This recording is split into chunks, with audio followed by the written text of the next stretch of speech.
Well, look at our top story for you on Lunchtime Live. There's a warning from the Home Secretary this lunchtime that the risk of a terror attack in Britain remains highly likely, despite the threat level being downgraded from critical to severe. The lowering of the risk means that restrictions on hand luggage being taken on flights have been eased, but passengers still face long delays at airports across the country. Sky's Graham Leach reports. As the police investigations continue, the intelligence agencies are said to be refining their view of the scale of the alleged plot. Searches are underway behind a cordoned-off woodland in High Wycombe, close to a house that was raided. Items recovered from other properties are now the subject of forensic examination.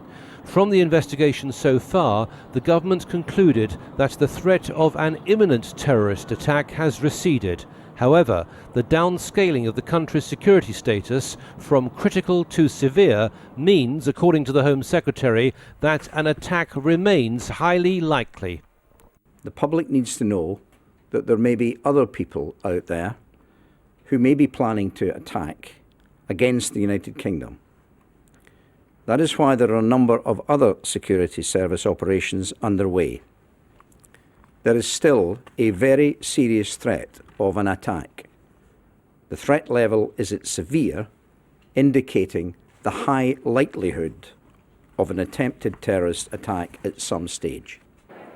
Following the chaos at Heathrow and other airports over recent days, the government's denied its relaxed restrictions on hand luggage because it's bowed to pressure from the airlines. They'd argued the measures were unsustainable because Heathrow in particular was approaching meltdown.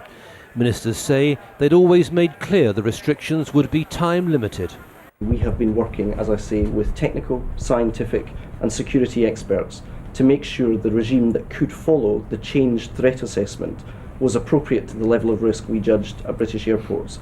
If we did not believe an aircraft was safe to fly, we simply would not allow it to take off. With continuing confusion at Heathrow over what can and cannot be taken on board, the government's keen to dispel suggestions that the past few days have been a victory for the terrorists.